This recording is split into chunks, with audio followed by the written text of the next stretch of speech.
I did not expect the past to ambush me like that. Silent, precise, like a knife sliding between ribs. The photo sat in a brass frame, polished enough to catch the light that seeped through the blinds. She was smiling. Same dimple on her left cheek. Same defiant spark in the eyes. I felt the floor tilt beneath me. I should have stepped back. I should have looked away. Instead, I leaned closer, and the moment my voice broke the air, "Sir, this girl used to live with me." I watched a decorated general crumble. His jaw slackened. The breath stuttered out of him. His hands trembled over the desk. "My lost daughter," he whispered. I didn't answer. I already knew this moment would change everything. I just didn't know how far it would take me and how far I would push back. I met her when we were 9. She arrived at the orphanage in a torn yellow dress, clinging to a story she couldn't fully remember. Something about a fire, sirens, and a man's voice calling her name. She kept to herself, arms always crossed, but she watched everything. I watched her too. We became inseparable, two ghosts learning to survive the living. She was my only certainty in a place built on instability. And one night when rain hammered the windows, she told me, "Someone will find me one day." He believed her. She didn't know that day would end with her vanishing without a trace when we were 16. No goodbye, no explanation, just gone. The truth found me years later, hidden in the smallest details. An email she never meant to send. A name she mentioned once in fear.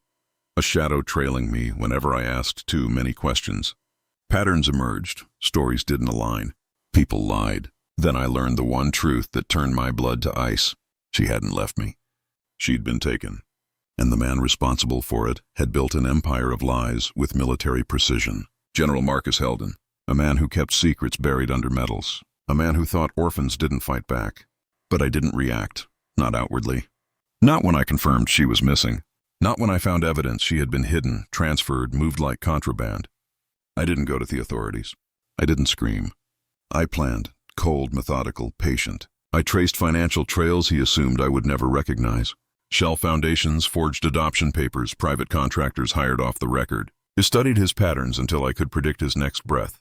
Then I rewrote the script he lived by. I started by leaking fragments, controlled, anonymous, so he would feel watched. Then I turned his allies into liabilities. Then I closed every exit he had scripted for himself.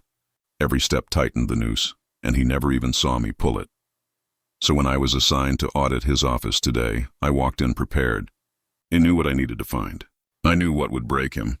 The photograph was only the final confirmation. I picked it up, meeting the familiar eyes frozen in team.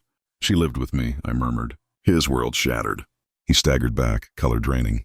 You mean my daughter? After the fire, they told me she died." "They lied," I said. "And you?" I said. "What are you implying?" He snapped, but his voice trembled. I placed the photo on the desk, deliberate, centered, undeniable. "I know everything," I told him. "The abduction, the relocation, the sealed records, the payments you funneled to keep her hidden." "No," he breathed. "I was protecting her. You were protecting yourself." His knees buckled. The truth was too heavy for a man who'd spent decades burying it under rank and authority. I could see the realization dawning, the slow, devastating acknowledgement that his fortress had already collapsed. "You orchestrated my assignment here," he said, voice cracking. "You wanted me to see this." "Yes. And now I already filed the report." I said, "Your career ends today. The investigation begins tomorrow, and soon she will know exactly who tore her life apart." He covered his face with shaking hands. "And you," he whispered, "what do you get out of this?" I stepped closer, lowering my voice so he heard every syllable. "Closure."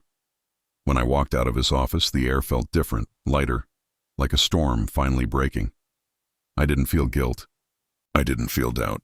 I felt the weight lift from years of silence and unanswered questions. He found her. I avenged her.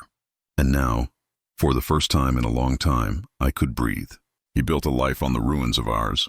I simply returned the rebel to